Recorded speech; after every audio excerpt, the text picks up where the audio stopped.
জয় হরিচাঁদ, জয় গুরুচাঁদ। পূর্ণব্রহ্ম আমার দয়াল হরিচাঁদ ও পতিত পাবন আমার গুরুচাঁদ। জগৎজননী আমার শান্তিমাতা ও সত্যভামা দেবীর চরণে আমার ভক্তিপূর্ণ প্রণাম। প্রণাম ঠাকুরের সকল ভক্তবৃন্দের চরণ যুগলে। আজ আমি হরিসঙ্গীত ছাপানো নিয়ে দু একটি কথা বলবো। ভুল ত্রুটি হলে মার্জনা করবেন। জয় হরি, হরি বল। কত কত ভগবান এসে চলে গেল, এই ঘৃণিত লাঞ্ছিত অস্পৃশ্য যারা, তাদের কি লাভ হইল? তারা রইল পড়ে অন্ধকারে। চার যুগ ধরে সেই সব অসহায় মানুষের করুণ ক্রন্দনে কেঁপে উঠল ক্ষীরোৎসাহী নারায়ণের আসন। তাই তো তিনি লক্ষ্মীকে বললেন, শোনো লক্ষ্মী, ক্ষীরোদ সাগরে তুমি মর্ত লক্ষ্মী হও, ভারত মাঝারে তুমি শান্তি রূপে রও। তাই তো লক্ষ্মী জন্ম নিলেন জিকাবাড়ি শান্তি রূপে, আর নারায়ণ জন্ম নিলেন সকলাডাঙ্গা শান্তির বল্লভ হরিচাঁদ রূপে। আমার দয়াল হরি বুঝতে পারলেন, আমার এই পতিত সন্তানেরা অন্ধকারের অতল তলে তলিয়ে গেছে। আমার এক জীবনে এদের তুলে আনা সম্ভব নয়। তাই তো তিনি তার সুযোগ্য পুত্র অবতার গুরুচাঁদের উপর সব ভার দিয়ে নিজ দেশে ফিরে গেলেন। তাই তো মুক্ত কণ্ঠে বলতে পারি, অতীত জাতির মধ্যে যা কিছু হয়েছে, গুরুচাঁদ কল্পবৃক্ষে সকলই ফলেছে। নিদারুণ অভাব অনটনের মধ্যেও কাঙাল অশ্বিনী গান রচনা করলেন। এমন কোন শাস্ত্রগ্রন্থ নেই যে তার কলমে উঠে আসেনি।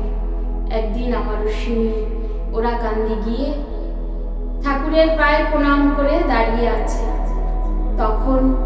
তখন আমার গুরুচাঁদ বলছে, ও অশ্বিনী, তোর হাতে ওটা কি?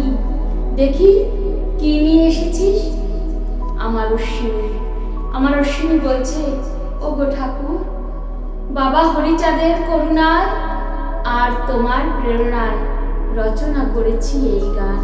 ও বাবা, তোমার আদেশ নিয়ে শয়নে স্বপনে গান রচনা করে চলেছি। তখন আমার গুরুচাঁদ বলছে, ওরে অশ্বিনী, তোর এত কষ্টের ফসল তুই বিনা স্বার্থে আমায় দিয়ে দিবি? তখন আমার অশ্বিনী বলছে, ও গো ঠাকুর, আমার বলতে তো আর কিছুই নেই বাধ্য। আমি তো অনেকদিন আগেই তোমার শ্রীচরণে বিক্রি হয়ে গেছি। এই আমি তো আর আমাতে নেই প্রভু। আমার অশ্বিনীর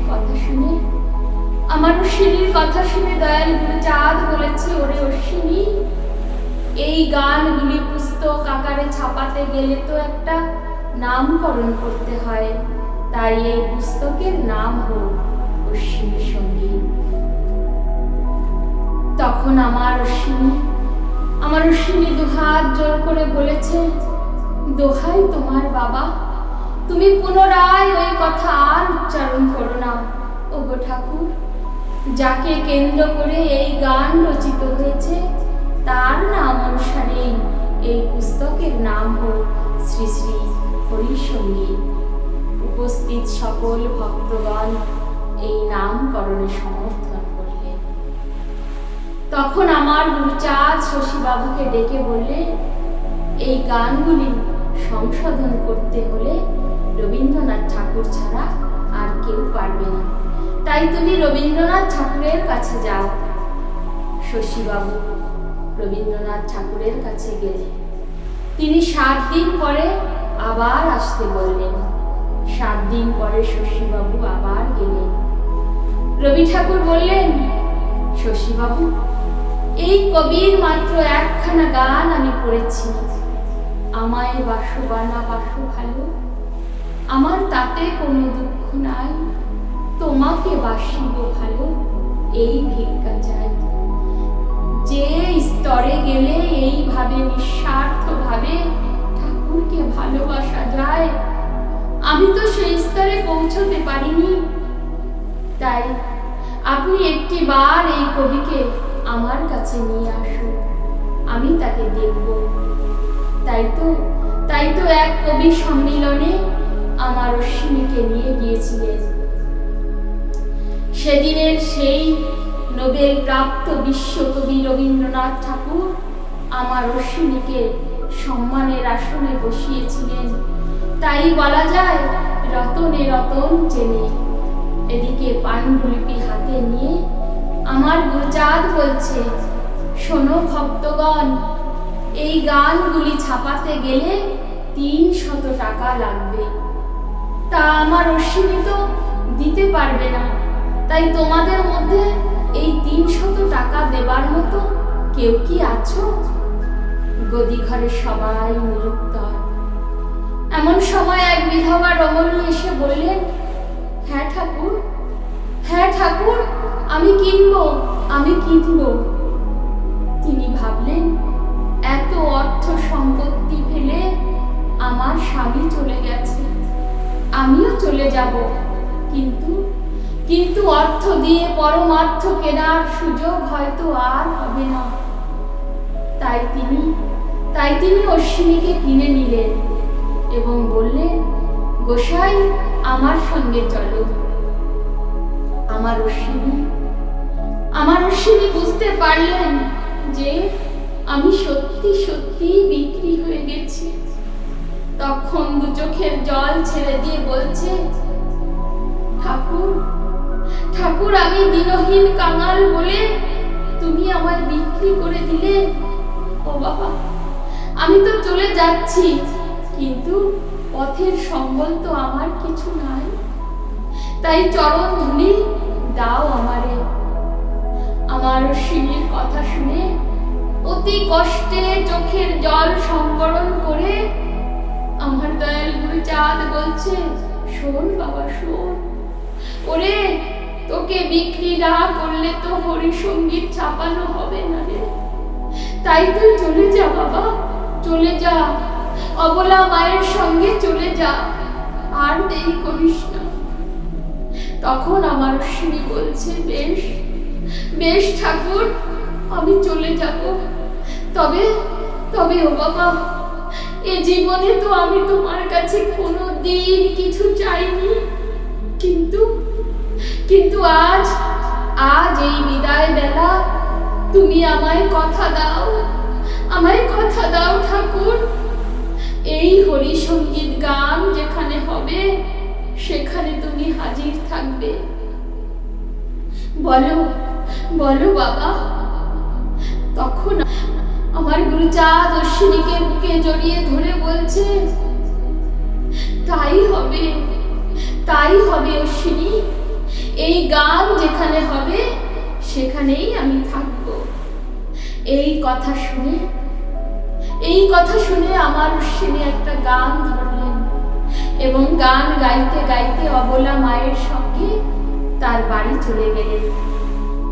একদিন অশ্বিনী ভাবছে, সারাদিন বসে বসে অন্ন ধ্বংস করি, তাই আজ একটু কাজ করি। বেগুন গাছের বাগানে বড় জঙ্গল হয়েছে, বসে বসে জঙ্গল পরিষ্কার করি। সেই জঙ্গল পরিষ্কার করতে গিয়ে আমার অশ্বিনী গান ধরলেন, আমি কি আমাতে আছি, হরিচাঁদের রূপে নয়ন দিয়ে, হারে ঘরের বাহির হইয়াছি। আমি কি আমাতে আছি, হরিচাঁদের রূপে নয়ন দিয়ে, হারে ঘরের বাহির হইয়াছি। গান শুনিতে বলা মা আমার অশ্বিনীকে বললেন, অশ্বিনী তুমি বাড়ি চলে যাও। আমার অশ্বিনী বাড়ি চলে আসলেন। বাড়িতে ঢুকতে না ঢুকতেই মা একটু রাগান্বিত সুরে বলে উঠলেন, তোর কেমন আক্কেল বাছা, ওই অতটুকু একটা শিশুর মাথায় তুই কি করে অত বড় বোঝা চাপিয়ে দিলি? তোর কি মায়া মমতা বলতে কিছু নেই রে? সে যেন একটা ননির পুতুল।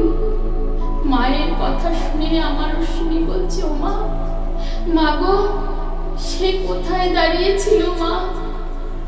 সেখানে গিয়ে অশ্বিনী গড়াগড়ি দিয়ে মাকে বলছে, ও মা, আমি বাড়ি না থাকলে তো তোমরা ভালোই থাকো মা, তাই আমি চললাম মা, আমি ওরা কান্দি চললাম। ওরা কান্দিতে গিয়ে অশ্বিনী যখন আমার গুরুচাঁদকে প্রণাম করেছে, তখন আমার গুরুচাঁদ বলছে, ওরে অশ্বিনী, তুই যে ভক্তির নিদর্শন দেখালি, তাই এই জগতে যতদিন চন্দ্র সূর্য থাকবে,